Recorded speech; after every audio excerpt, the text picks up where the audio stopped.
Hi everyone, Jane here. Thank you so much for watching today and welcome to you all. As you can see from the title of this video, things did not go quite to plan for me with this project. So what I start out with is not necessarily what I finish with. Now, the other day I did put up a video of the art haul from my holiday, and I will link that at the end of this video. And one of the products that I bought whilst I was away on holiday was the bamboo paper from Hahnemuhle. So I thought that would be a really nice one to use today. Now, I cut a piece of the paper into a 9x9 square, and then I decided to tape it down to my mat because I wasn't sure exactly how it was going to act in terms of whether it would warp or what would happen. And I sort of started this project off not really knowing where I was going with it. I wanted to use some of the things that I had bought whilst on holiday that you see in that art haul, which it may be where I went a bit wrong, because when I got this background that I start here, I stuck to what was originally in my head, and maybe I should have altered course. So the paints I'm using here are the Rosa Gallery watercolours. This is a tin that I put together. Well, actually, part of it, the big full pans were in a set that my husband bought me, I think it was Christmas, a couple of Christmases ago. And then the rest are ones that I've then added to with tubes that I've purchased, and then put it into a bigger tin. So I was doing a bit of a rainbow effect here, and I was going really, really watery. And because I made it really, really watery, I had all these puddles left. So I decided to try to mop a few of them up. And as I was mopping it up with my kitchen towel, I realised that it was leaving a bit of a pattern, or a bit of, an interesting marks in the paint and in the paper. I don't know whether that was because of the paper or whether it was because of just how it was. So I thought, oh, I'm going to grab some salt. This is a technique I haven't done in ages, and this salt I've had in my stash for so long. It's a coarse sea salt. So I popped that on, and then I left it overnight to totally dry. And here I am now, just rubbing that salt away, and I loved the effect that this left on the paper. It looked like cells, or, it gave a really fantastic texture. And this is where things started to go wrong after this point, because I loved this background. I thought it was beautiful, but I was determined. I was using these Faber Castell Black Edition pencils. Nothing wrong with the pencils, can I say? It's just what I decided to do. So I wasn't quite sure what I wanted to do. So I decided to start doing some like rainbow themed circles with the stencil and with the pencils. Some of them weren't showing up that much, so I went in with darker colours, but I was still going with that rainbow theme. Even as I started doing this, I wasn't 100% happy. I just felt that it wasn't the vibe of the background. The background was very soft and gentle and floaty, and I was adding on really bold marks.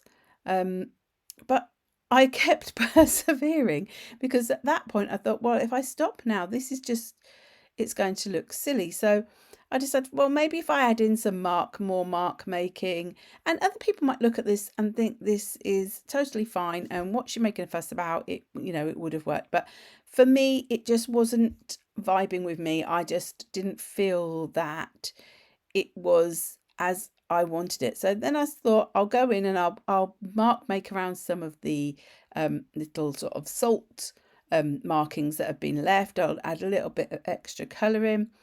And actually, as I look at it now, it doesn't look as bad as it felt at the time. So I'm adding in some more marks, some more circles. And yeah, now I'm looking at it, yeah, it doesn't look that bad actually. But this is where I really did feel that it wasn't as I wanted.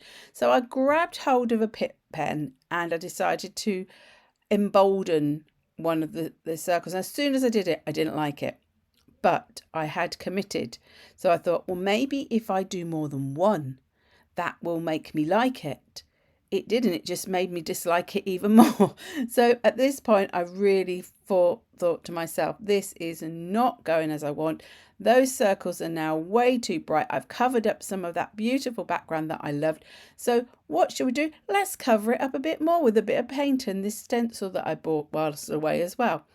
I didn't go with the white, which maybe would have been better if I did. I went with the Titan Buff. I went over where these circles had been coloured, and I disliked it even more. So I added a bit more just because why wouldn't you when you don't like something? So I thought about it and I thought this is not working. So I'm going to take the tape off. And actually, when I took the tape off, I realised that it was not very good with this paper. The paper really did tear quite a lot.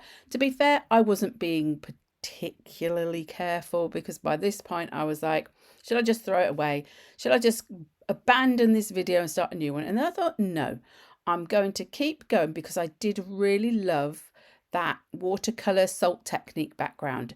So I decided that I would just use parts of the background that I could still work with. So I got my Sizzix tag dies and I cut a couple of tags out. Now there was a little bit still of that paint stenciling on there, but it was fine. It wasn't too bad, but I avoided all where I'd drawn the circles and coloured them in.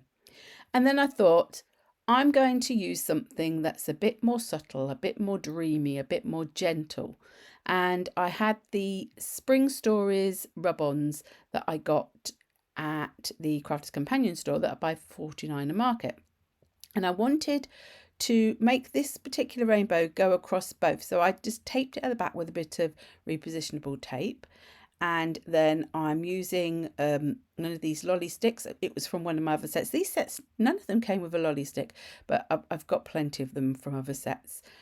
So I just used one of those just to add on some of these rub-ons. Now I wasn't sure because there had been salt on this page. I wasn't sure if it was going to stick, but they were fine. And as soon as that one went down, I decided to cut that back off and take the tape off because I knew that everything else I stuck on was going to be just on that particular each of the tags. But I wanted them to be a pair because, you know, they'd started life together on that big sheet. So I felt they should continue on that journey. As you will see, I just lift a little bit at a time, see if it's come off, and then carry on. I am quite firm, shall we say, when I'm doing my rub-ons, and I always cut out the bit that I want so that I don't risk going into the other pieces on the sheet. Now I will list all the things I've used in this video down in the description box below. As always, there will be no links. I do not add links because lots of things are no longer available, and the way the world is, I don't know where can send to who and so on and so forth. So I'll list, you know, the product names so that if you want to look for them, you can. So having not been impressed earlier when I used this stencil, I did still feel that it went with this tag. I loved the little pattern. There was some rainbowy type patterns, but I felt it was too much if I just stenciled through with paint. So I thought, oh, what about if I do a reversed image? But I actually used my common sense and I tested it first to see if I liked it, and I did. So I'm using the Distress Oxide ink in Twisted Citron. So I just squished some onto the stencil, spritzed it with a bit of water, and then pressed it down. Now it gives a really subtle effect, but it is there, and I will lift them up to the camera in a minute so that you can actually see that there is some pattern in that background. I didn't want too much. I just wanted a little bit just to add a bit of interest in the background. And then I was thinking about my focal points, and I just love this book by Collage Soup, the Unruly ones. It's got some fabulous characters in. Now these two little characters are actually part of the same image, but I decided that I wanted to put one on one tag and one on the other. So I cut out the little girl. She did have some twirls from her hair, but you know, I do tend to cut them off because there is no way I'm going to be able to cut out little individual hair strands.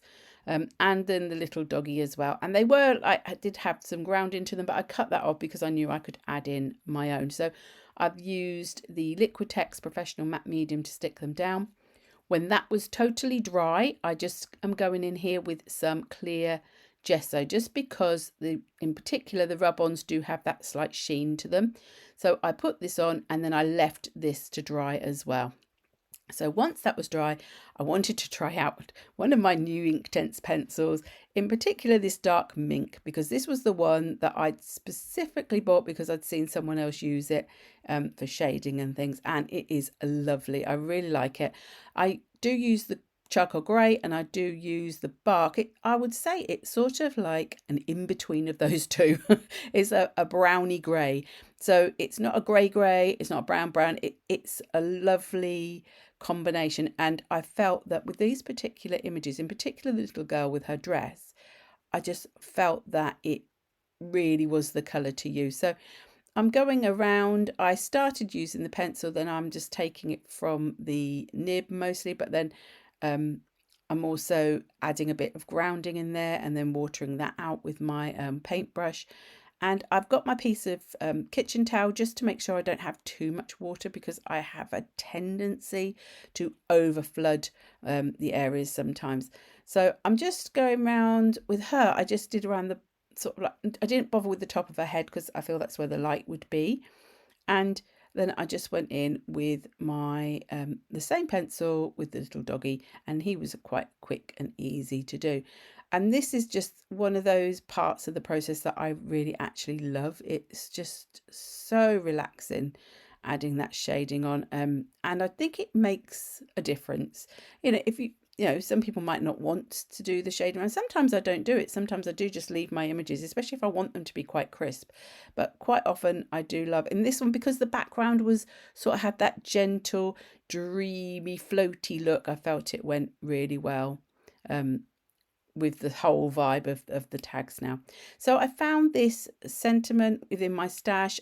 I have a lot of bits of sentiments cut out from various kits over the years, so I just popped them all in a little plastic folder, and it's on cardboard, so I just cut it out and I attached it with some Cosmic Shimmer acrylic glue, and it says #look for the rainbow, which I thought was very apt because I'd used rainbow colours.